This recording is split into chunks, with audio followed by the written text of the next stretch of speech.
Goth Dawn here. And you must subscribe to Superhero Speak if you haven't already. And if you have already, make another account and subscribe again. You also will like this video. And while you're on the HoloNet, go to superheroespeak.com. Find the links to our merch and purchase one of our shirts. Don't skimp on the shipping, or else I will trap you in a box with an agitated gun dog named Brie Lawson. I would just force lightning you, but we don't have that in the effects budget. Now, back to the show.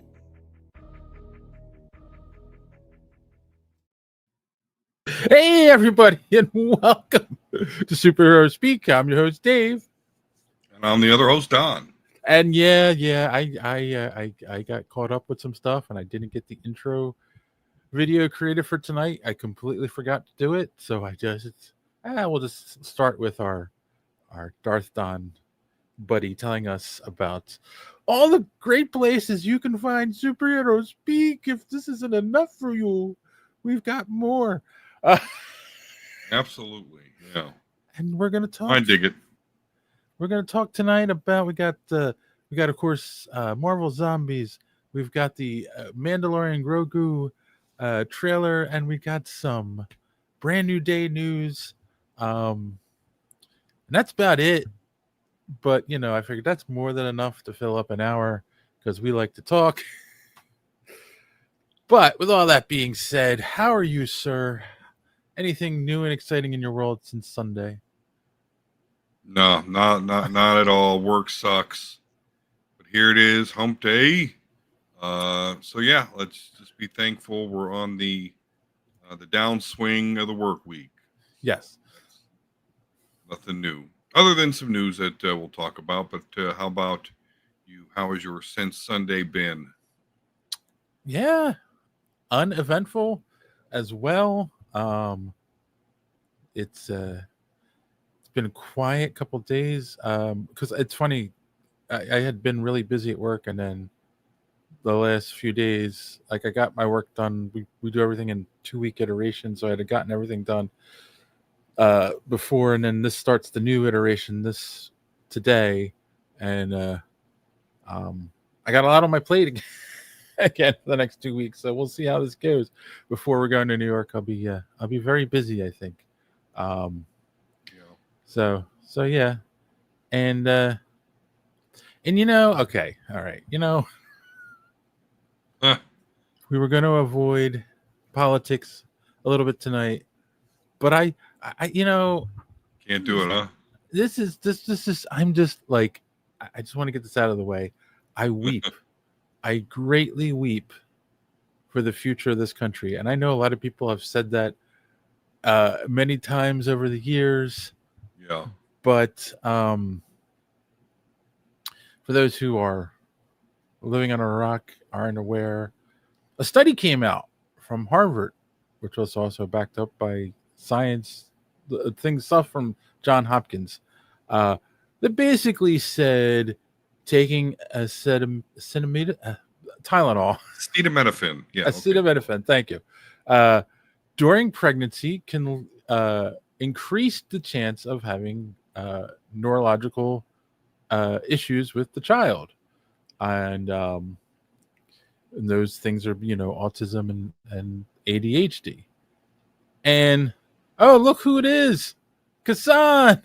We haven't seen you in a while. Yeah. And this is this study came out from Harvard, so the government looked at it and they decided, okay, they will now make it like a thing where they'll have a warning label on the Tylenol saying, like, this could lead to these issues. Don't take this, only take this if necessary while pregnant. And they'll have the literature and send it out to all the doctors in the country, and that'll be the recommendation going forward.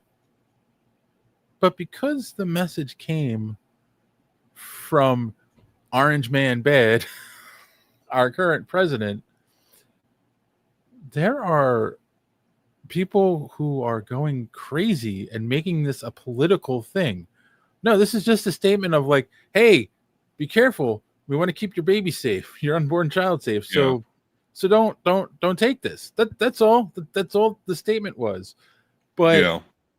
there are people on social media going crazy, like, oh my god, I can't. He's anti-woman. What? Oh, Yeah. what? He's just saying this without evidence. No, there's a Harvard study that he talked about. Like, and the worst part is, and I've seen a couple of these videos, there are actually women who are pregnant going on TikTok and all their social medias and taking Tylenol just because they're showing it to Donald Trump. Yeah. I It's not the worst thing that women have done on TikTok or men for that. but it's scary. Well, listen, that just goes to show you where we are with the presidency these days. At one point or multiple points in history, if the president came out and made such an announcement, cited his source and whatnot, we would take it seriously. Yeah. Then fast forward, and you got Bill Clinton, getting fellatio by a chubby brunette. I mean, just George W. Bush. I mean, big cokehead in college. I mean, so it really has degraded, and it's up to now almost opinion. And we were just with the divided factions and whatnot. It's all political, all Yeah. some political war, and it's dumb. And the thing is, like, I get that, and I also get like he has he has said plenty of stuff that you can pick apart and whatever. But it's like I've heard the argument where people have said Trump could come out and cure cancer, and people on the left are going to go, "Oh, cancer's good," Absolutely. And it's just like, why, right? Like, you're not helping anyone. You're not helping yourself. And like, I get it if he said something stupid or if he just came out and just said it, but there's like an actual scientific study behind this. It wasn't, Mhm. It wasn't like something he randomly said. And it's just like, you're making it like the people doing this, they're making it political, not the president. He's just like, hey, just telling you, so if you're pregnant, like, try Yeah. not to take Tylenol. I mean, but that's just again, those and again, I still think it's the extreme left. Not to say they aren't numerous.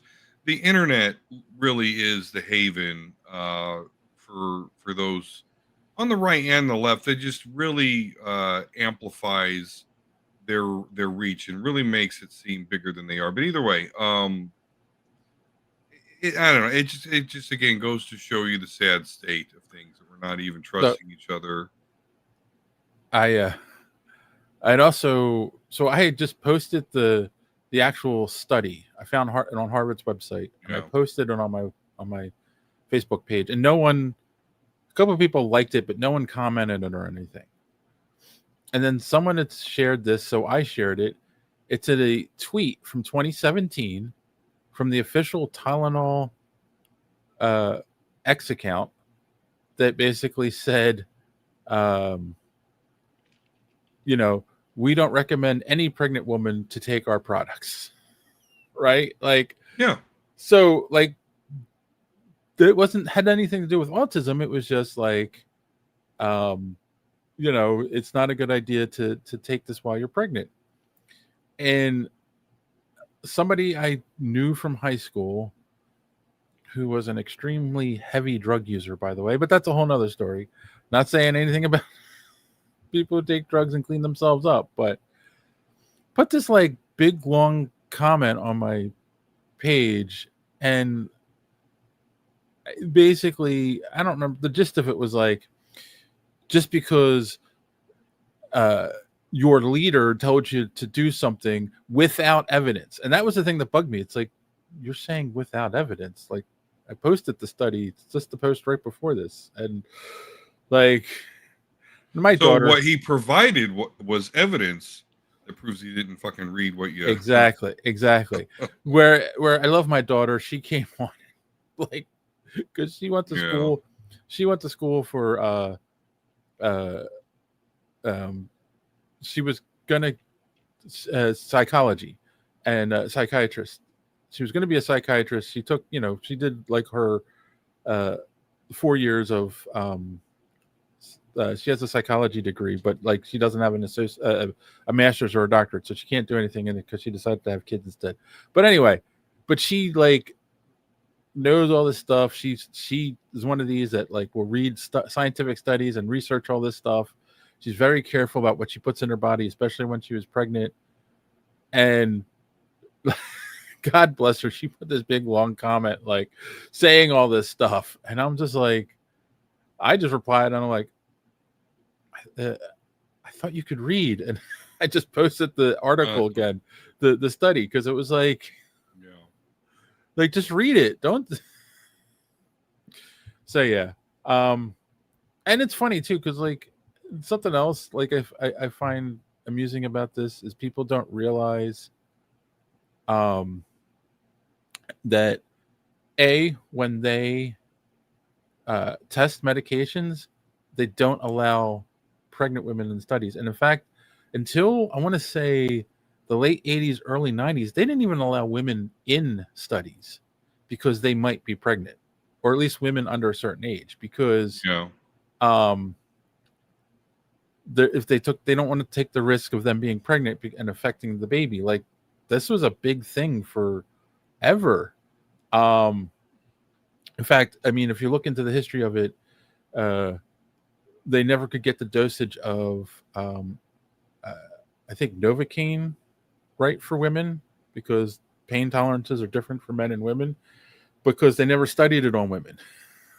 Yeah. Because and a lot of medications, because they never studied them on women, because of these fears of them might being pregnant. So like that's another thing too. The fact that like studies like this come out now, because A, they do test on women in some cases, and B, it's a there's a term for a special kind of study. I can't remember the name of it. Basically, it's they look at all these different studies and they put them together. Cumulative that's not the actual word, but that's what basically it is, and put it together. And a lot of it is like they study autism, and they go to the parents of the autistic and they ask, what medications did you take while you were pregnant, and so on and so forth. Or kids with ADHD, they ask the mothers these things, and it's after the fact, and then they like go, oh, so I get it, correlation doesn't always equal causation, but yet there are enough studies, I think there were 27 that said there's a possible link, and then there were 14 that said there wasn't. So it was like, so they looked at, like that's what I'm saying, there was 40 or 50 studies that they looked at, and when they put this together, and there's enough information to say, yeah, let's caution on this, let's stay on the side of caution and just be like, hey, if you're pregnant, don't take this, or take something else, or only if you really, really need it, And that's another thing too. It's also about dosage, because I think I don't remember, but there is something about like people that have like chronic pain and take it a lot ended up, had was more of a risk factor. So yeah, anyway, there's a lot of stuff that you shouldn't do pregnant. I mean, my wife didn't eat cold cuts or sushi, cold cuts. Yeah, there's some shit with it that could possibly, I'm telling you, cold cuts. Couldn't have a Black Forest ham and Swiss sandwich. Interesting. Yeah. Wow. Yeah. Okay. I don't know. I think my wife took a lot of Tylenol when she was pregnant with my son, and explained so much. Anyway. Oh man. Kidding, buddy. I love you. All right. But enough of that nonsense. Oh, we're not going to play that because we played it at the Yeah, beginning. we of already the played that. We'll go right into it. You want to hit the news thing or? Yeah, you know what? Just to break it up a little bit. Yeah.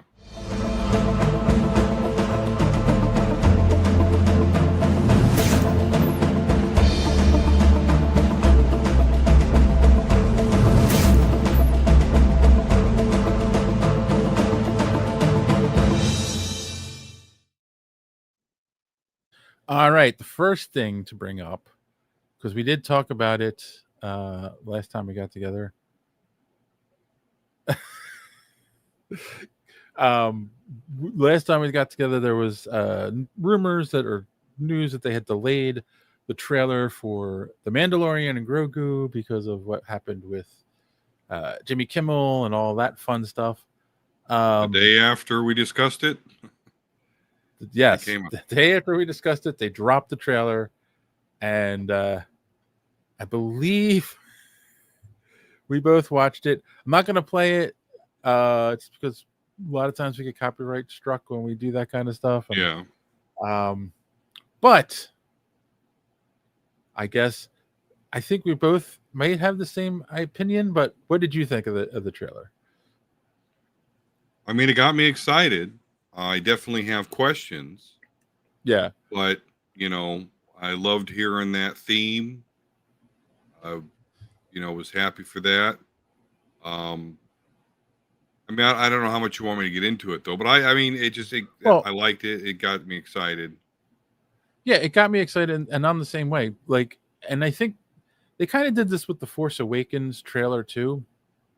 There's no talking. There's no overdub. It's just a bunch of quick images from the movie. So you have no idea what's going on. There is some dialogue from Babu Freak, good job, baby. Oh, yeah. But I do believe that's it. That's the only I think that's the only dialogue in the whole trailer. Just so you know that Babu Freak and Grogu are cool now. Yes. Well, they're supposed to be mechanical geniuses, so obviously he's helping them fix something, is my guess. Yeah. So, I mean, the trailer starts out with, you see the Razor Crest. Yeah. Obviously, it's a new Razor Crest because it looks new. Like, it's shiny. Looks new. It's got some yellow markings on. So, and at first watch, I didn't notice it. So I'm like, at my first watch through, I'm like, are they kind of going back in time or something here? Or is this a flashback? But no, I agree. It's obviously he's got a new Razor Crest. Right, which that has led to a lot of speculation. So the what you call it, the Rangers of the New Republic show that never got made, that was supposed to star Gina Carano. Mm-hmm. They've kind of said, because remember, at the end of season 3, he's back in the good graces of the New Republic. He's given that little piece of land to settle down on, and he's sitting there with Grogu on his ranch. So obviously the theory, the story is that he's working for the New Republic now. He's running missions for them, and that maybe this was they stole some of the storyline from scripts they were going to use for that TV show that never got made. But is this the way to bring Gina Carano back in? Could she be in this? I hope so. That'd be great. Be wonderful. Yeah, I'm trying to think. It's like, and the thing is, I think the problem with the trailer, and tell me if you agree or disagree with this, you have to watch it a couple times because since it's just quick flashes of images, it doesn't stick with you. There's nothing in the trailer that's like, oh my goodness, like that scene looks so awesome. It's what I've been waiting for years as a Star Wars fantasy. I didn't have that thought process. I guess I him blowing up that AT-AT or AT-AT, however Yeah. you want to say it. I thought that was cool. That buff Hut. So did a little bit of research. Oh, we know who That that is, is. yeah, that's Jabba's son, Yes. who was in. He was the little. He was the little Hut that Anakin and Ahsoka had to rescue in the first clone, and then, well, not in the first, but in the Clone Wars animated movie Yes. that preceded the animated show. So that is cool to see him come back and that he's fucking jacked. Yeah. It looks like it's some kind of gladiator thing. Yeah, absolutely. So that's pretty cool. I don't know, man. I'm pretty excited. I think the world at large is maybe cooled on the Mandalorian a little bit, and but not me. Still, I mean, it's got 124,000 likes and over 8.5 million people have viewed it at this point. So, although I will never understand why this isn't just the Boba Fett show. I will never understand why they created. I don't hate it. I'm not saying I enjoy it. Absolutely, obviously, but I'll never quite understand why they created Din Djarin. Particularly if they were already going to give Boba Fett his own escape from the Sarlacc anyway. Like if they were just going to say, nope, fuck Legends, he's dead. And I'm like, okay, but no, they brought him back in and even put him in the Mandalorian show. So again, I still love it. I just don't get that part. But. I agree to a point. And here's the thing, and I know it's like, I guarantee you're gonna feel some way about this because,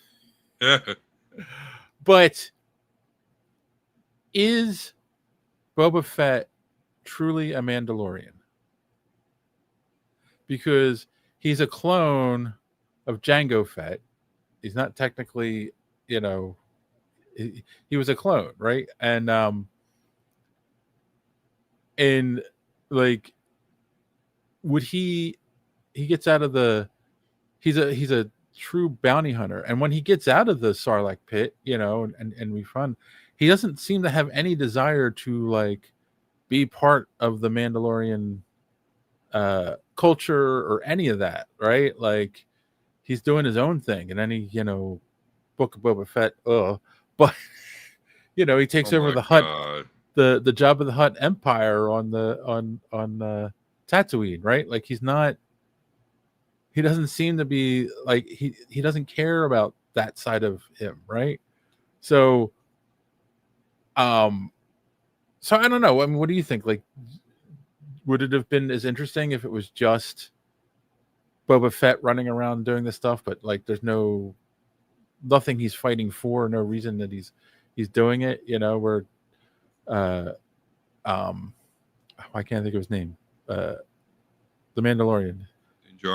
Din Djarin has like a motivation and a reason why he's doing it. I mean, him going to Mandalore and going into the waters to be cleansed so he can be welcomed back to the tribe.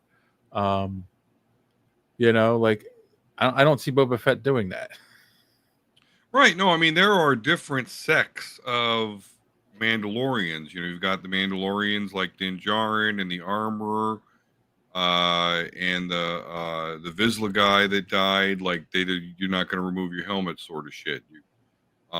They're focused on reclaiming the Beskar that the Empire took from the Mandalorians. Right. And then you've got Bo-Katan, Kryze, where they're from the actual, royal family back when Mandalore was a thing.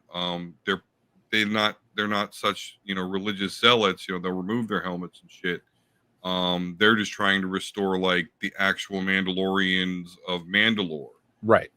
And then you do have like Boba Fett. I get what you're saying. He's a clone of Jango Fett, who, by all rights, was a Mandalorian, not of any sect that we've ever really explored, because you're right. He didn't have anything to do with any other Mandalorians. He was just a bounty hunter. Right. But he did have Mandalorian armor, and it did get passed on to his clone.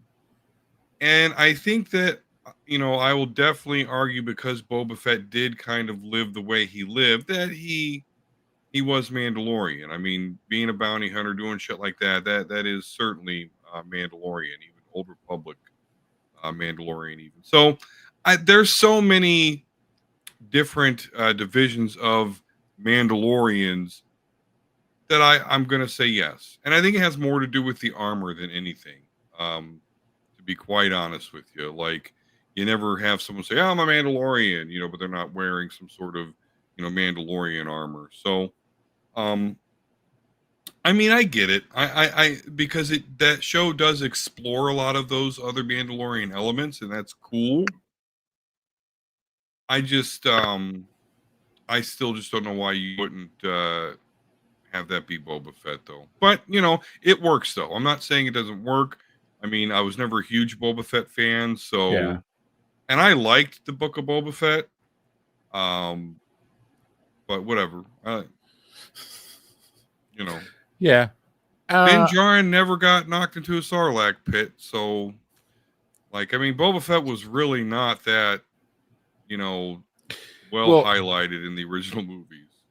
I mean, did I ever tell you the story that years ago when I used to work for Greg at the comic book conventions, work at his table, he has a piece that he did. This actually isn't a piece he did for anything. He just did it for himself, of Boba Fett coming out of the Sarlacc pit, and like the Sarlacc is half sticking out of the pit and dead, and he's standing there, and it's funny because he's got his arm down. There's like blood coming down it, but he's still all in his armor, and someone came by and was looking at the picture, and he went, huh, Boba Fett. And he's like, Jar Jar Binks was a more consequential character than Boba Fett ever was. And it was funny because like everyone was like at first like, what? Oh, blah, blah, you're stupid. And then he started saying, like, what did Boba Fett do? Right? Like you saw him walk around with his gun. You saw him. Vader is the one that actually captured Han Solo when he came to Cloud City and put him in carbonite. You saw him put the Han in his ship, fly away. He tracked Han, but Vader was there, and caught him. And then he's there at Jabba's palace at the beginning of Return of the Jedi, and then he gets whacked in the back by Han Solo. His jetpack goes off and he falls in the Sarlacc pit. So it's always been the mystery of Boba Fett, right? Because you don't know anything about him, really. He's just this guy in armor. He's kind of cool. And that was it. Yeah. So, yeah, I get it. I've kind of wondered if it was their plan from the beginning to bring Boba Fett back. I mean, that's what you thought they were doing. You're like, oh, they're coming out with a Mandalorian show. Okay, right, that's gotta be Boba Fett. Well, that's the thing. I didn't think they were going to when I watched the first season of the Mandalorian, because there isn't really a lot of talk about Boba Fett in the first season. I don't think there's any talk about him, and then they bring him back, and I was like, oh, okay. And I think it's a lot of fans were complaining, like, why are you doing a Mandalorian show without Boba Fett? And they didn't like the answer that, well, because he's dead. Yeah. So they brought him back. So I mean, I still don't know how he survived in the stomach for all those years, but that's another story. Right. So anyway, back to the trailer. Yeah, I will give you that too. The AT-ATs falling off the cliff was kind of cool. You see him grab Grogu and they jetpack out of the out of the top of it, and then they show it falling off the cliff. Like, yeah, like that was a cool shot. But yeah, I mean, you saw Jabba's son from the back raise his hands up. You don't know anything about him. You saw Sigourney Weaver sitting at that same table where the other guy gave them their jobs. Mm-hmm. So you kind of assume that's what she's doing, but you don't know anything about her character. So yeah, lots of questions, but of course, Which is funny though, because I can't remember the character's name, but the other woman that fixes his ship and built him the M1. Yeah, she's like supposed to be a parody of Ripley from Alien. So now Sigourney Weaver is in it. That's funny. I feel they do stuff like that a lot. Like,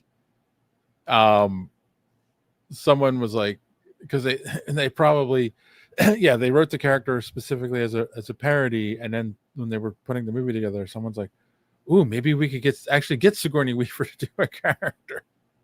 So,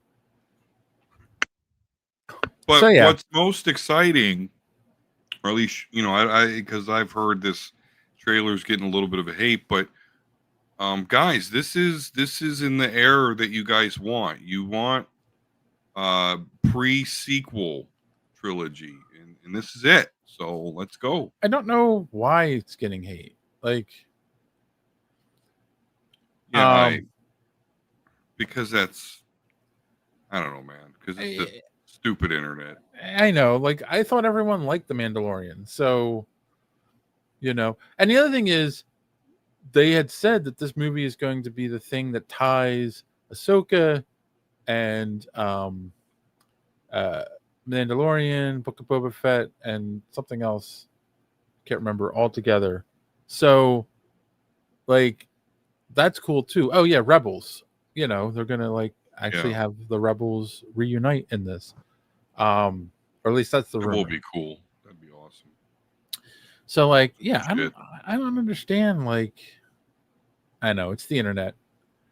Yeah, I mean, I don't know. I'm never gonna be able to help you here because there's really not a lot of Star Wars out there I don't like. It's a world where it's a world where pregnant women take Tylenol just because the president said don't. So yeah, I mean, of course, there's people who hate this trailer for no reason. Son, I haven't watched the trailer, but I would think the negative impact of season 3 may be the cause. Season 3 felt like a lazy cash grab. Yeah, I don't know. They were trying to wrap up, I think. It felt like they set a bunch of stuff up in the first 2 seasons. They were kind of quickly wrapping up, and maybe that's the problem. Like, I don't have an issue with season 3. It's just like, season 3, was it 3 or 2 that they took a break for like 2 episodes, and it was the Boba Fett show? Yes. I think it was season 2 though, or was it? I don't know. But I don't know. Season 1 ended in such a awesome fucking way with Luke Skywalker. No, that's season 2. Oh, okay. Season 1 ends with him finding Grogu, basically. Right. And okay, no, you're right. So yeah, I could see in a lot of people's eyes that's like season 2 was kind of the peak. I mean, how do you follow up Luke Skywalker? Yeah. No, and you're right. And I think but yeah, and then it took a break for Boba Fett. So yes. Yeah.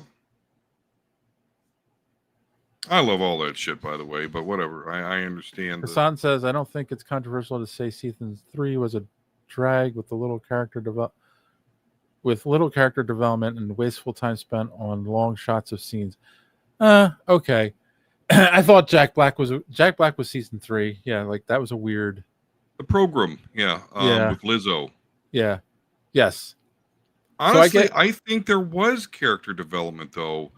I don't think it was exactly Grogu and Din Djarin. I think it was more Bo-Katan Kryze. Well, I was gonna say, I think that's part of the problem people have too. Is that the Mythosaur? Like, y'all don't even know how cool that is. That's the thing. That's like there's a lot of Bo-Katan in season 3, and a lot of her like going back and forth with becoming the leader of the Mandalorians and all that stuff. And I think I think that's what some people had a problem with. But you didn't want Din Djarin to become the leader. You don't, because you want him to have more adventures going on, right? And if he's the Right. leader of Mandalore, he's done. So I don't know.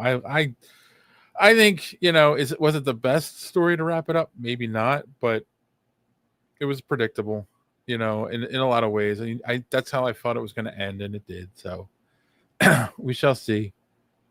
All right. And then, of course, the news that we have, just a little bit of news, but it was kind of interesting. And I don't have the email open because I don't remember the guy's name off the top of my head. Why is this? Come on. Marvin Jones. There we go. Sorry. Marvin Jones III, who voiced Tombstone in Into the Spider-Verse movies, will be playing the live action version of Tombstone in Brand New Day. So we finally have a villain confirmed for the movie. So, I mean, I don't think that's going to be the main villain. Maybe I'm wrong, but like Tombstone's always been a minor. Like, I mean, there's a couple stories where he's the main bad guy, but a lot of times he's been a minor villain, like you would say, a C-level type character. So it's kind of weird to bring him out and try to make him the main villain after Spider-Man has gone up against Thanos and Mysterio, and Vulture. Like, he's had quite a few good villains in his movies. So I don't know. What do you think? Well, didn't they confirm that Scorpion is like the main baddie? Okay. Well, did they confirm he's the main baddie? They've confirmed that. I'm pretty sure they confirmed he's in it, but I don't think they've confirmed he's the main baddie. So, because I think we even talked ourselves into thinking he might be the Venom, or yes, end up, that is Venom. But yeah, you're right though. This is the fourth Spider-Man movie. Yeah, to take a C-tier villain like this, yeah, he's got to be some sort of side character. There's no way this is the major baddie. But hey, good for Marvin Jones III, as last time I seen him, he was that was the Halo series, which is kaput. Oh, well, he was in the Black Lightning series on the CW. He was like the main villain in that as well. So I passed over that. Surprise. It only lasted a couple seasons, so yeah. Hassan's got a question here, and I'd like to answer. Did you guys discuss Tom Holland's major injury while shooting the new movie? It was a serious concussion and paused production for a significant amount of time. Absolutely, Hassan. In fact, that broke during our podcast, and we were on it. Yes, so and we talked about how actors shouldn't be allowed to do their own stunts. And correct. Tom Holland does a lot of his own stunts. So, and then I immediately proved myself a hypocrite just moments after, because I said Gina Carano could do her own stunts. Could do her own stunts. So yeah, see, Hassan, you gotta watch us every Sunday and Wednesday. Miss a show, miss a lot, buddy. Well, we missed you. Glad you're back. Yes, but then again, where's Thrawn tonight and Christopher and all of our other friends? Jeez. I know this is our only non-NFL bludgeoning show of the week. So yeah, because I mean, I've been thinking about that too. Like it's hard to even shift it around because Monday Night Football and Thursday Night Football. So it's okay. Hassan was traveling. All right, we forgive you. Hopefully you went somewhere good. Or you had fun. You had fun. Yes. So yeah, I don't think he's going to be the main villain. I mean, they used Tombstone in the new animated, the Friendly Neighborhood Spider-Man cartoon, but he was still a human through all of that. Yeah. He didn't become Tombstone in the cartoon, not yet. That's not the Tombstone that we know from the comics. Um, so I can see like there being an interest because of that. Um, so we'll see. So and the other thing is too, I keep wondering if they're going to do Scorpion origin like they did in the comics, and in the animated series from the '60s. Did you know that it was J. Jonah Jameson that funded Scorpion getting his suit in the comics because he was trying to get someone to get that Menace Spider-Man, and he figured Yeah. the Scorpion was a natural enemy to the spider. Yeah. Silly, but yeah, like that's his origin in the comics, and I keep wondering because we have J. Jonah Jameson in this universe. Could they do that?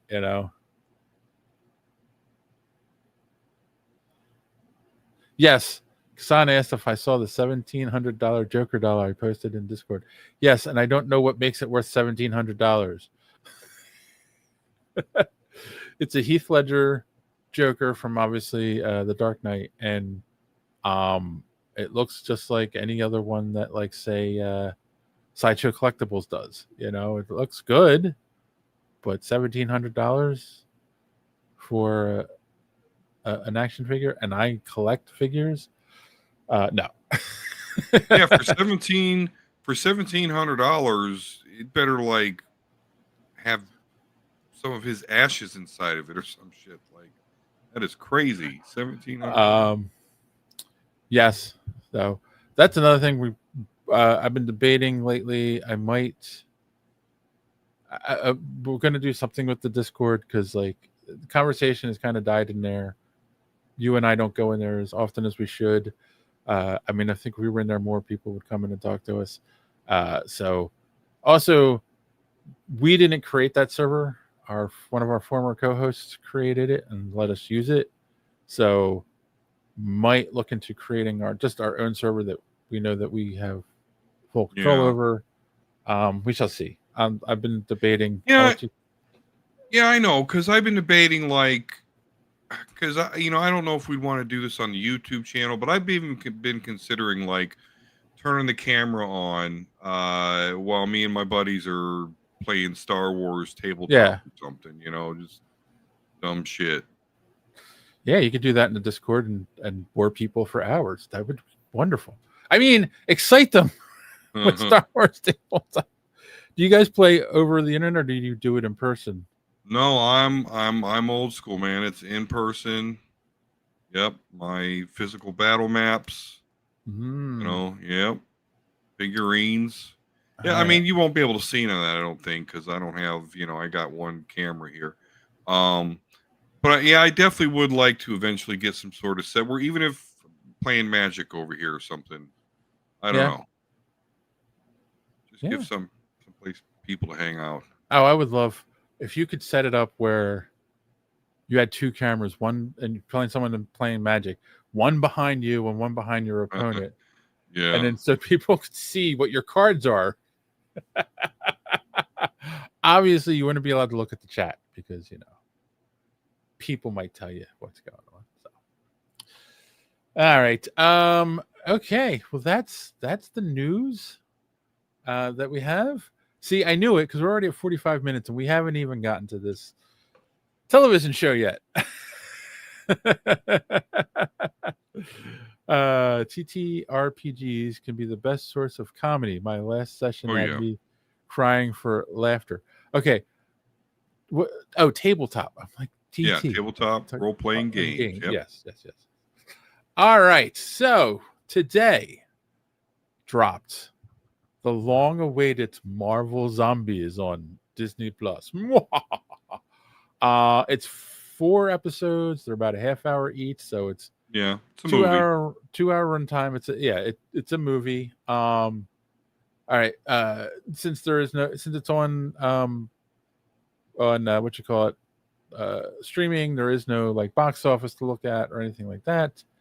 We do have Rotten Tomatoes score though. So as of this moment, while we're doing this show, it has a 65% on the tomato meter with 20 reviews, and an 83% popcorn meter with 100 plus rating on Rotten Tomatoes. So typical, the critics seem to be kind of split on it, and the audience, at least the ones who have gone on to there, have said they liked it. So I'm going to ask you, before we get into spoilers, non-spoiler, we watched the whole thing, right? What did you think of Marvel Zombies? I thought the artwork was great. I mean, the animation, the fighting animation was great. Looks really crisp. I'm starting to become a pretty big fan of this type of animation, very akin to what they did in What If series. Kind of cell shaded, I guess, a little bit, but that looks good. The story, it's okay. You know, it's funny that this is Marvel Zombies because the main heroes are all B tier heroes. But with that said, I think that at least the last two episodes do give us more A-listers, which was cool. The thing that I guess is tripping me up as far as like what is my opinion of this is the fact, spoiler alerts, the story doesn't even resolve per se, or it's not like a happy ending. But I got very Evil Dead vibes on this because it's comedy-ish. Yeah. There's two characters in particular I don't quite understand the crossover they're doing there, and I didn't feel it was very necessary. And again, this is kind of a spoiler alert, but I will say one thing that does kind of make me take a point away is for all the different characters and heroes that we get to see, no X-Men. Why? We know they're going to be in Doomsday. That's quite obvious. Why is it obvious? They're saving it for season 2. Maybe. So, yeah, because I mean, here's what I agree. Like the animation, this is now the default Marvel animation style. I have no problem with it. Our former co-host JD hated the animation style. In fact, he didn't even want to watch any of the Marvel animated stuff because of it. He said he just couldn't get past it, which I don't get. Like, it doesn't bother me, but along the lines of what you just said, like when I was done watching it, I was kind of like, well, there's 2 hours of my life I'll never get back. Just because of the fact that, like, yeah, like it's a typical zombie story, right? Super gory. Right, but where it's like, okay, the world has ended. There are zombies everywhere, and there's a handful of people that are left to save humanity, or just a handful of humans left trying to survive. And like, I would say not every zombie movie does this, and post-apocalyptic Star Wars zombie movie does this, but a large percentage of it, there is some kind of hope to save humanity, some kind of like MacGuffin that one of the characters has, and they've got the MacGuffin and they're trying to get it to a certain point so that they can use it to quote unquote save humanity. It's a story you've seen 1,000 times over. And so it's just like, oh, okay. And there was nothing in it that was like, wow, like that's a really cool idea. I would have never thought of Yeah. that. And there's even stuff in there that they don't explain. It just is, you know.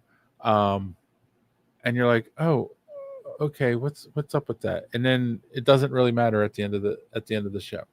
Um, so like if you've got nothing better to do, then go ahead and watch it. But you can skip this because it doesn't affect anything in the MCU. I don't think this is ever going to be referenced again. I don't think there's going to be a reference to Marvel Zombies and Doomsday or Secret Wars. Like this was a one shot thing, and if it does well enough, I do think they'll do a season 2, but it'll be its own thing that's separate from the rest of the MCU. It is a spin-off of the What If episode that had the Marvel Right. Zombies. Like it's a continuation of that story, which that story ended with a hope for humanity, with the Ant-Man head and Spidey and T'Challa flying off to Wakanda to save humanity.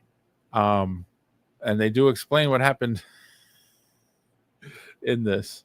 Um, so yeah, we'll get. I mean, we already started getting to some spoilers, but if you want to like bail and go watch it and come back if you haven't seen it yet, or if you don't want spoilers, or if you don't care about spoilers, here we go. So yeah, it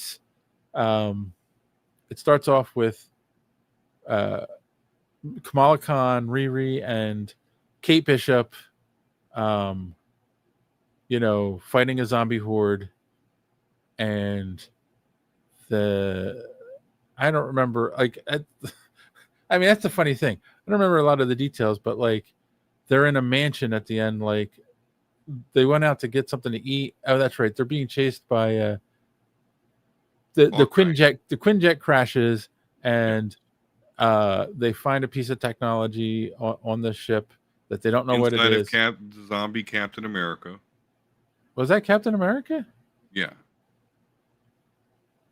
Oh, okay. I didn't realize that was supposed to be Steve Rogers because they have Captain America later on with his costume on. So Yeah, they do. I guess I just maybe I'm wrong, but I'm just I figured at just some thought I point just thought it he was a awoke shield. and I just thought it was a shield agent, which okay. that's another thing. The timeline is all weird in this show because Yeah, it's definitely outside of. I mean, because people are still alive that shouldn't be. people are All still yeah, alive that shouldn't be. There are people that uh haven't met that have met in the movies. There are people that there are events that like haven't happened in the movies, but yet things that seem that have happened afterwards. Um, what else? Like the timeline is just all whacked out. Like the people who wrote this just said, "We'll take a piece here, a piece here, a piece there, and throw this together," and we're not going to explain anything. And that's my biggest gripe with this show is nothing is really explained. I felt like they were going to with the first episode because they find the piece of technology. They go back to their hideout, which is looks like, in my opinion, it looks like the X Mansion, but I think it's supposed to be Kate Bishop's parents' I house. thought that too, but yeah, exactly. Yeah. Um, and it's they're in the suburbs somewhere in this big fancy house, and they're eating dinner, and Riri's looking at this piece of technology and realizes that it's a transmitter, and that it's um, and how she decoded everything like about this, like how did she know about Nova? How did she Yeah. how did she know about um any of that stuff? And so uh But the whole premise that so is the whole premise is that this is a beacon to send to the Nova Corps to have them come help because apparently they'll have technology that'll reverse yeah, the zombieism and save everyone on the planet, or at least that's the theory. yeah. So um, they decide to jump into uh, this SUV that they've turned into basically a mobile tank, and they're heading to. They need a heading to Ohio because they need to go Ohio, to a shield. a shield facility because they need a motherboard, right? Because that means that because there's shield facilities, that means that the Winter Soldier storyline never happened in this uh right.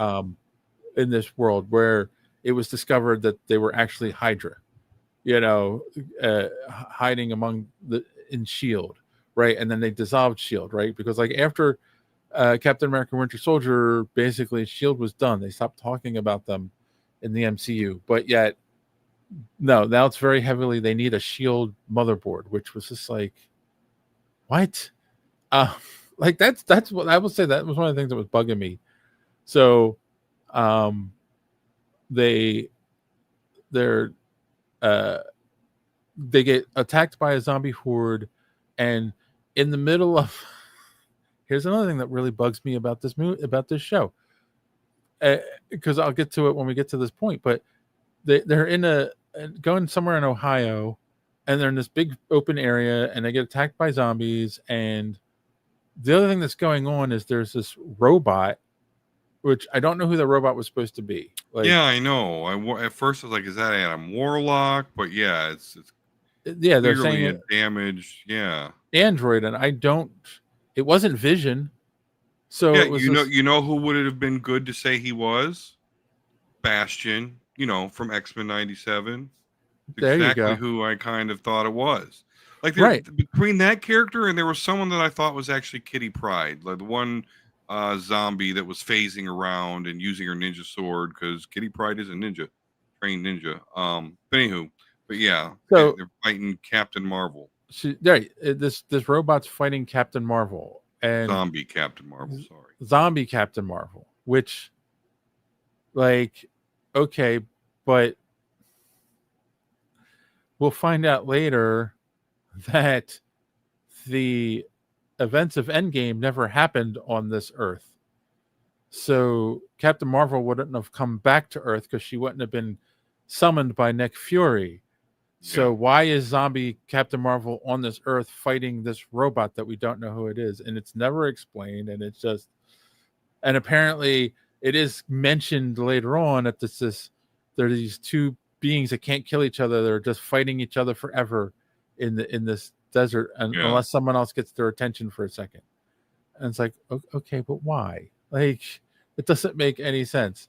So obviously during all the kerfuffle, Kate Bishop gets killed, and Riri is fighting the zombies, and they have Friday, the AI Friday, in a Iron Man suit with a teddy bear head, not Iron Man's helmet, helping them out. So the Friday robot flies Kamala Khan, who has the transmitter, off to a safe spot away from the battle, which it's an open field with zombies. There is no safe spot. But anyway, and then the AI robot goes back to the fight because they have to help. It has to help Riri fight the fight, and it's like, but that's not logical. And you're an AI, like you would have realized there's nothing I can do there. It's more, if I want to save humanity, it makes more sense for me to help Kamala get to where she's going. But whatever. And then all of a sudden we get the only cool thing to come out of this show is Blade shows up on his motorcycle and saves Kamala from the zombie horde.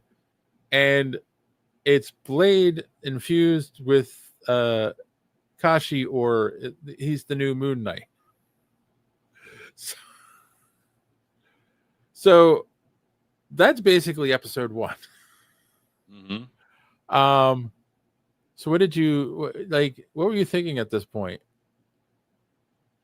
I mean, since Kate Bishop died, and then I was like, oh, that did surprise me. So I'm like, oh, okay, this is, no one is safe here. Right. Other than like, geez, we're focused on like B tiers. I was okay. I mean, I was like, okay, I'll let it ride, see how the story progresses. So, I was okay with it. But you're right. The Captain Marvel and whatever android like perpetual fight uh, doesn't make sense, and I'll retouch on that once we get to episode 4. Yeah, Um, yeah, because because then I Captain Marvel could just fly off in space. But anyway, so yeah, that did not make a whole lot of sense. so then you've got they get to Ohio, they get to the Shield base, and they're met by a wall of zombies, and they're just standing there, and it's like, okay, what's going on? And all of a sudden, the zombies part ways to allow them to go through, and they get to the Shield base, and you've got Red Guardian, Yelena, and I can't remember His wife, yeah, I can't remember his wife. I can't remember the character's name. All living at this Shield base, and with a bunch of other women that I can only say they were came from the Red Room. Yeah, the Red Room, right? So at this they're at this base with all these characters, and you find out that the same technology that they use to mind control the girls from the Red Room to be assassins works better on the zombies. Isn't that a like, can't you mass produce that technology and at least stop them from killing everyone until you can find a cure? Like right there, I was just like, oh, so you're just selfishly living out your life in the Shield base. You could march them all into a volcano or something, right? Right. Like you could keep using this technology and create safe zones at least for the survivors and figure it out. Like, okay. And I'm sure they couldn't get Scarlett Johansson to do a voice, because like that's the thing. The majority of the voices are the actual actors from the MCU. Yeah. Which was cool. So I'm guessing they couldn't get Scarlett Johansson, but there's no mention of her. There's no mention of Black Widow at all. Not like, oh, we lost her before. And also, the events of Endgame, thus the events of Infinity War. The events of Infinity War never happened in this universe. Thus, the events of Endgame never happened. So Black Widow would still be alive in this universe. Right. Where was she? Well, they did have the Soul Stone, though. So, I don't know. That may have still happened. No. Right, because... Well, I have a guess for... I have a guess for... And this is in episode 3.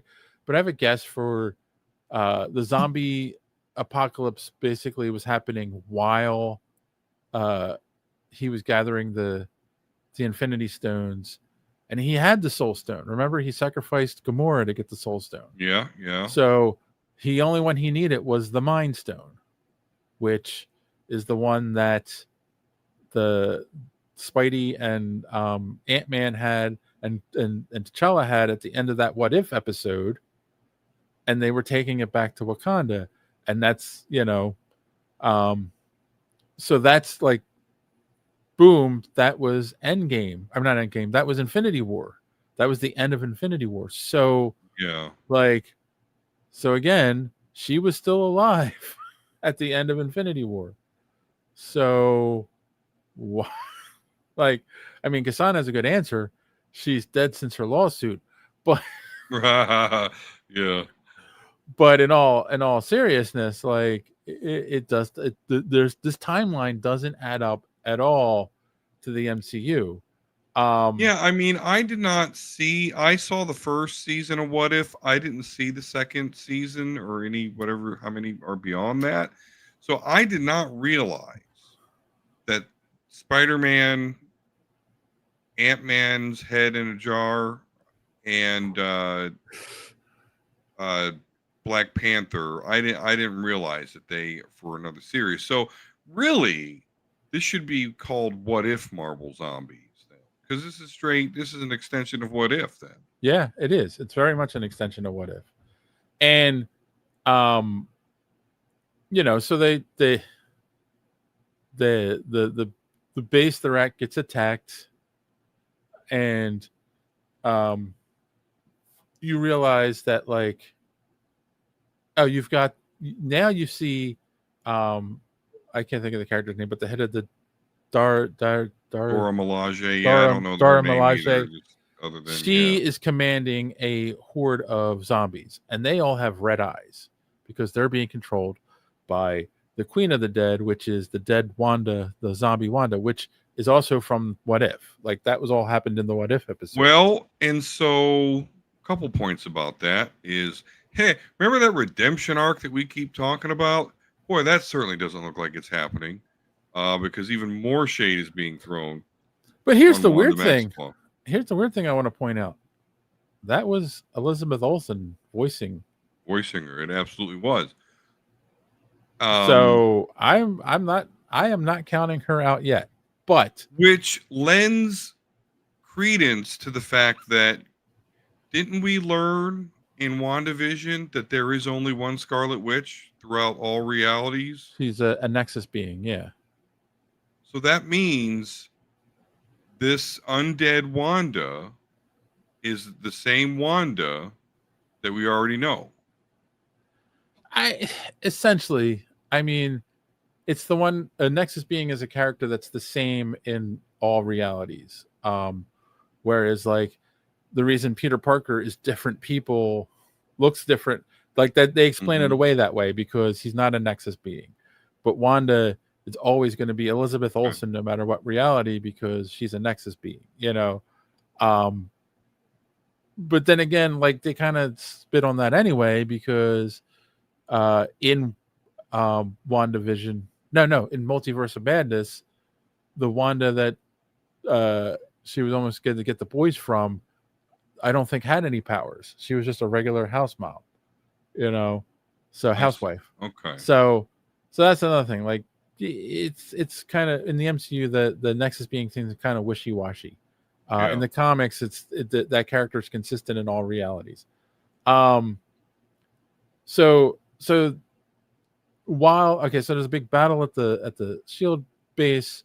They have to escape, and the mother is able to use her tablet to, like, control a bunch of zombies that are about to attack her, and then of course they're able I can't say it again. Dara Milaje woman shows up and she's able to take back control. They kill the mom, blah blah, but everyone else escapes. So that they can head off to. They need to find a spaceship so that they can get this thing into space, because you're going to find out in episode 3 they call it the Wakanda event, which then is the flashback to them showing up at Wakanda. And here's we go. This is the MCU timeline. In episode 3, it's Thanos. They get to Wakanda and Thanos is there with the gauntlet, but he's zombie Thanos already, and he's there with the Infinity Gauntlet, and he can't control it because he's a zombie, so he doesn't have good thoughts. Like, he can't control his thoughts, and he's just going crazy, and he has all the stones except the Mind Stone. And lo and behold, you have Thor show up like he did in Infinity War. You know, that scene where he comes down and he's got Groot and Bring me Thanos! Rocket with him, and he's got Stormbreaker that was so that's why I'm saying the 5 years ago when the zombie thing happens, or at least gets as bad as it was, lines up with the events of Infinity War. So if that's true, nothing else in the show makes sense. Because, like, Kate Bishop didn't pick up a bow and arrow till after the events of Infinity War. After the events of Endgame, right? Yeah. Yes, it's after Endgame. Yep. So like, and she was inspired by Hawkeye, but Hawkeye's a freaking zombie. So how is she running around with a bow and arrow with Yeah. Kamala Khan, who doesn't get her bangle? And again, till after all the events of Endgame, and also is a big Captain Marvel fan. That's why she's the new Miss Marvel. But how are you a fan of somebody who's a zombie fighting a robot in the desert Right. who no one would know exists because Endgame never happened in this universe? And that's the only way they're going to know who Captain Marvel is. Like, there's so many issues with this, like not making sense. So, Yeah. Yeah. No, I mean, I agree. Again, I wasn't aware of the Ant-Man character from the What If, but like, there's a couple of characters. Like, I do not get that Blade Moon Knight thing. yeah, Him being Moon Knight only serves one purpose, and that was, oh, I'm a god, so you can let me into New Asgard. yes. Outside of that, everything he did is something Blade would do. Okay, well, no, he threw those moon-shaped uh, shurikens or whatever. But outside of that, there's no reason to I, cross those two characters. other than it's a cool concept. I will give him that. Like, you've got a half vampire, um, and basically a god of the moon, right? I mean, so I Yeah, think it no, kind I'm of not. It is cool, but I'm just saying they could have, I don't know, maybe displayed more of the Moon Knight stuff. Like, I just don't think it adds that much to Blade. San says you're asking these fly by night writers to have the full grasp of the Marvel lore and timelines.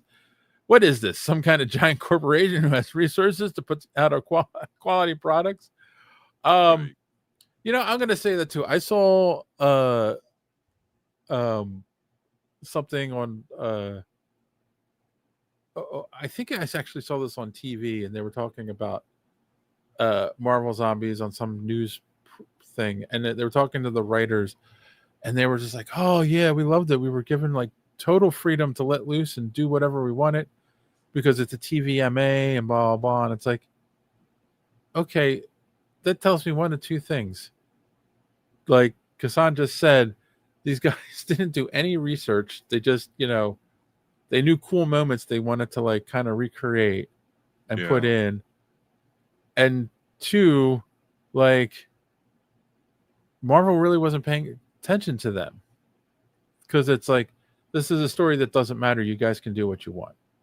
I really get that impression. Like, Yeah, you sure, know, because Marvel Zombies is popular. I never right. liked it. I don't like the sort. I don't like. I I just don't don't like like it it. either. Yeah. But it is something that did have some popularity when it came out. So I'm sure they banked on that. I'm sure they did. Cause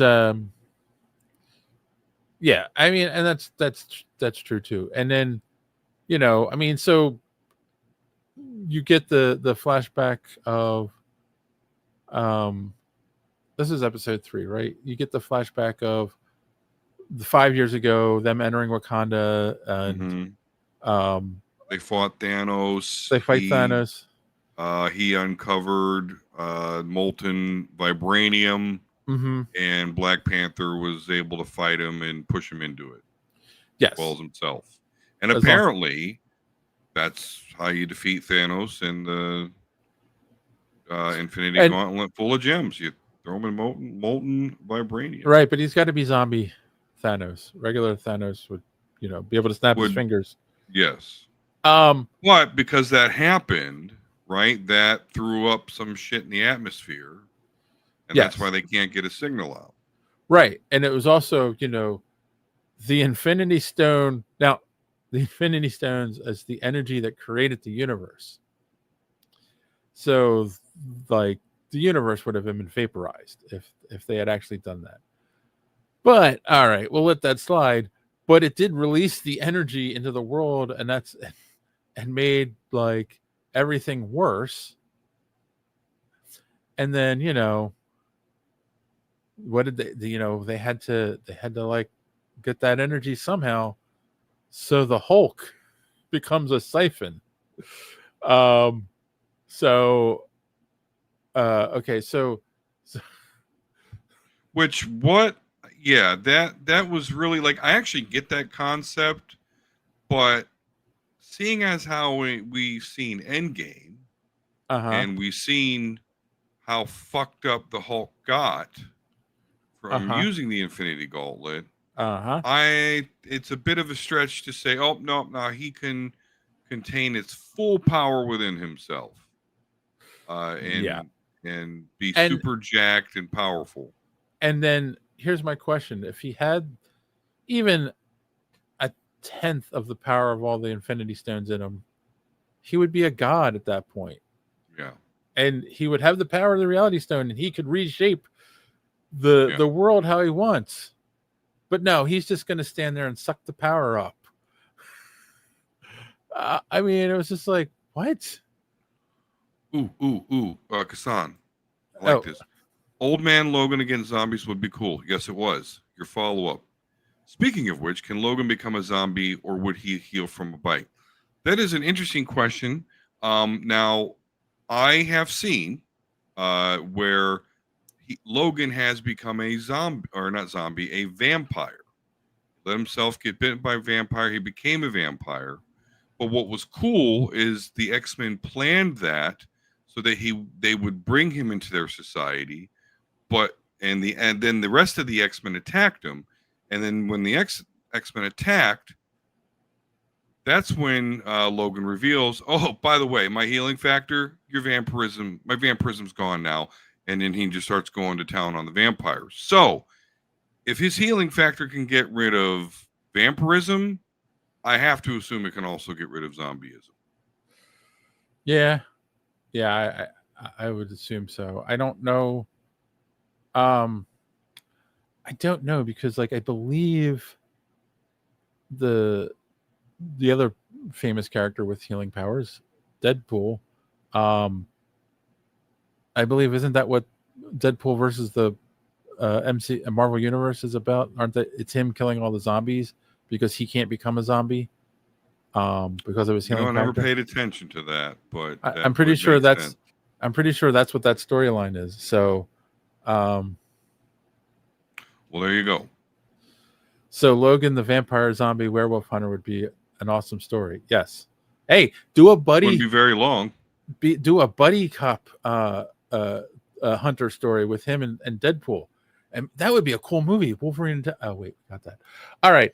Uh, Kassan says, team him up with Blade. Interestingly enough, the comic book series I just referenced, that's what the X-Men did. Anyway, so it was cool. yes. Kassan is distracting us. Um. Yeah. So yeah, then because there's a lot of like here's the thing, there's a lot of things that go on, but there's a lot of little details that aren't explained. Right, like there's Baron Zemo somehow has control of the raft. They don't explain Which how he. I did not realize was a mobile submersible thing. So you see that in here that Yes, they, yeah, right. It's basically traveling. it's a floating city, and they're using it to travel, and of course, it opened the door for Namor zombie and zombie Atlanteans to attack them, and basically Zemo's plan was to feed the heroes to Namor so that they could keep going, and which was a stupid plan. So basically, everyone dies Yeah. on the raft or escapes.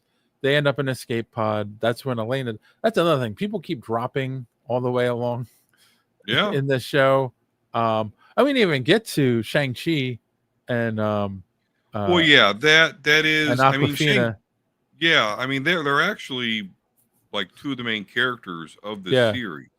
The one thing I don't get though is Shang-Chi was bitten Uh huh. and his father showed up to like save him, but then he saw his son was Which also bitten. means the events of the Shang-Chi movie have never happened in this universe. Correct. Yep. Yeah. So he real quick sees that his son's arm is like zombifying, so he shoots the rings over there. They go on his arm, and they're somehow now stopping his zombification. Uh-huh.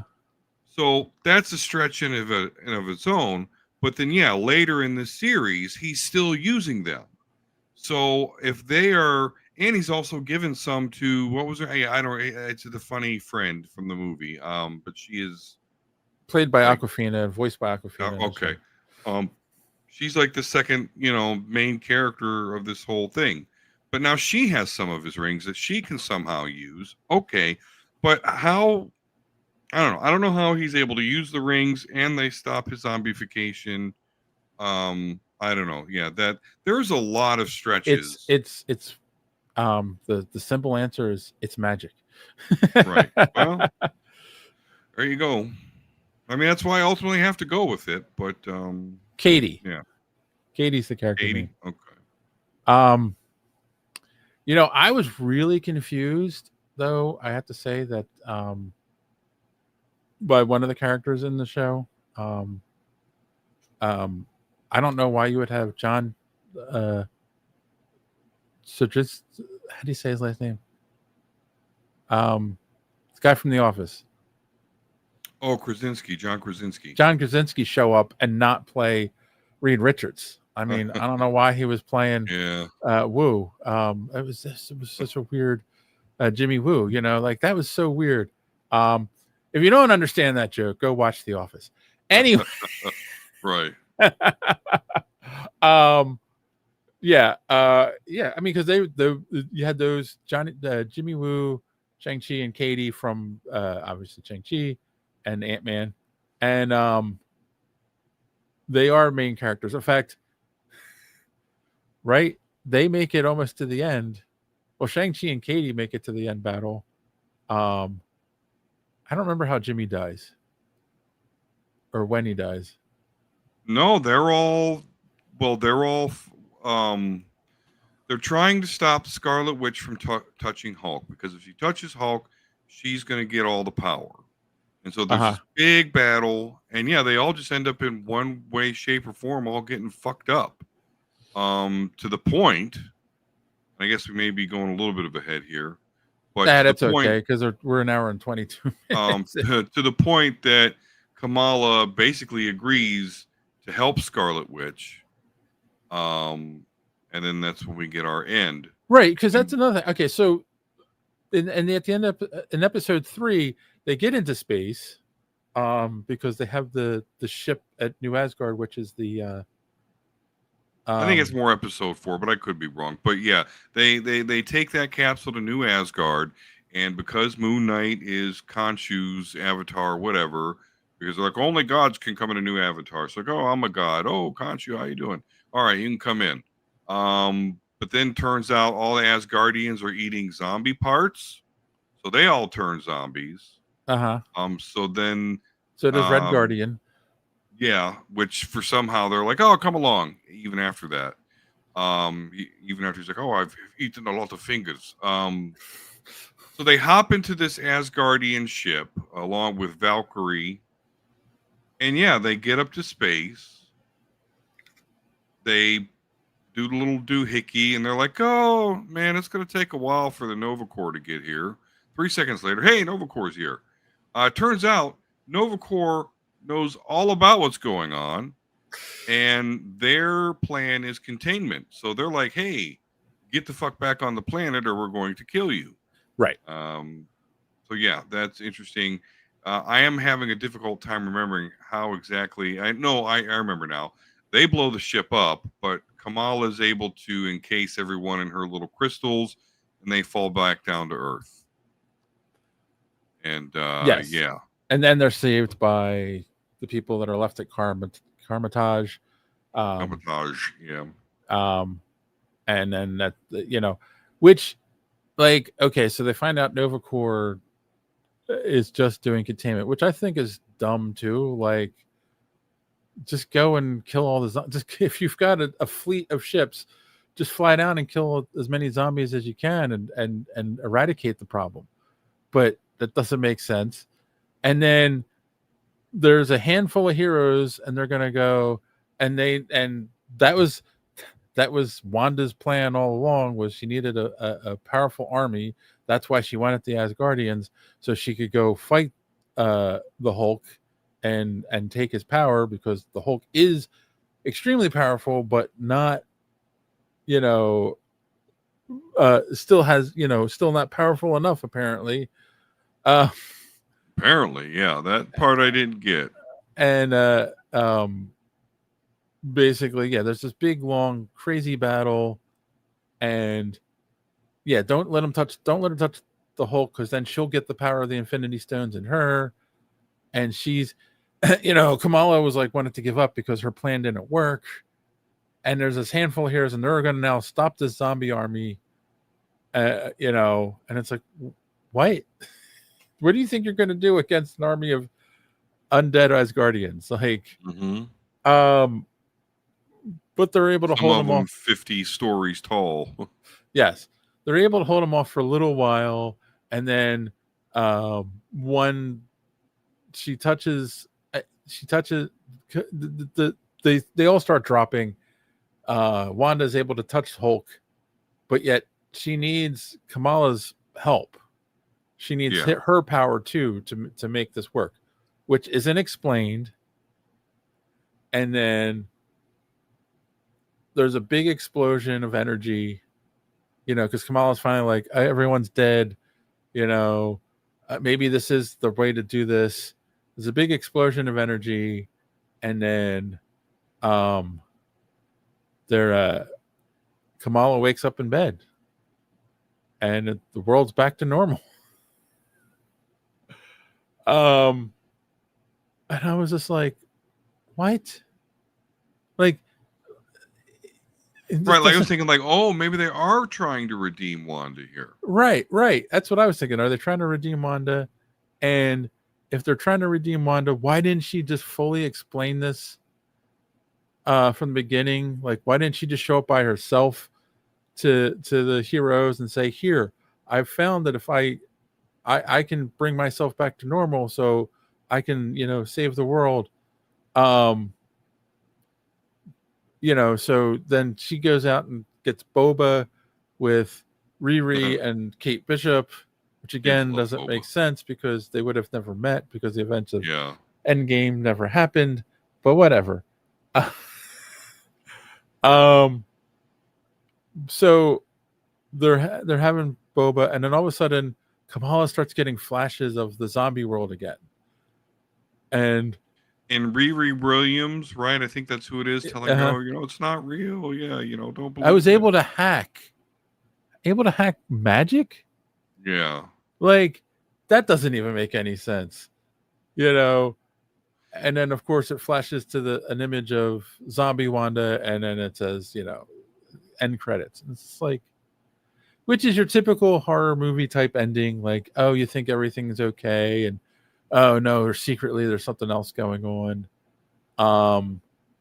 Which is like, if this is good enough, we can get a sequel out of it, Yeah. Because I will say this, right? Like, Kamala leaves that battle in episode 1, and you don't know what happens to Riri. And then when she's fighting her zombie friends, it's Yelena, Red Guardian, and Kate Bishop. Riri wasn't there as a zombie. So, like, they were smart enough to cover those tracks. But it doesn't make sense. It's still, the ending makes no sense whatsoever. And it's just like, well, then why did I watch this for 2 hours? Like, I'm a happy ending guy, I'll admit. And even for a sad ending, it doesn't make sense, Yeah. So if the writers asked why when they decided on a plot mechanic, they would overheat. Yeah, I mean, I definitely think the strength of this series so far, these 4 episodes, season 1, is the visuals. And I think if you are a horror fan and you like gore and violence and blood, or that you're going to really enjoy a zombie apocalypse. Yeah, what you see. But for those of us that aren't a fan of zombies or the macabre in general or ultra violent images, we can't lean on much as far as the writing goes. So, I yeah, I really feel like Marvel Zombies was born out of The Walking Dead became a really popular comic, and they sure. kind of did it as an offshoot, a one shot to say, oh, well, what if that happened in the Marvel universe? And I'm trying to remember. I think that also, I'm trying to remember what came first, this or Blackest Night. I think Blackest Night came first. Um, but I think this was also Marvel's kind of answer to that Yeah, because it was a very popular storyline and involved, zombie Superman, zombie Batman. yeah. So I think this was kind of Marvel's answer to that. So yeah, and it has a following. There are people who Sure. love it, and there are plenty of people who don't really love it. I think you and I are I among just, those. I know I'm biased here. It's just really I don't want to see zombified version of my favorite heroes. Yeah.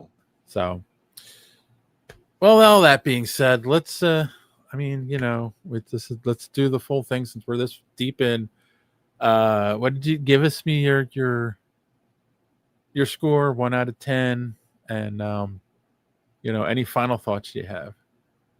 6 capes out of 10. I think this will end up being well received by people, but I think that's just because a lot of people like zombies, like the horror genre, and yeah. So I think overall this will be well received. But when I think you look at it critically, which is what we do, a lot of it falls apart and is confusing. And obviously, it's an extension of What If.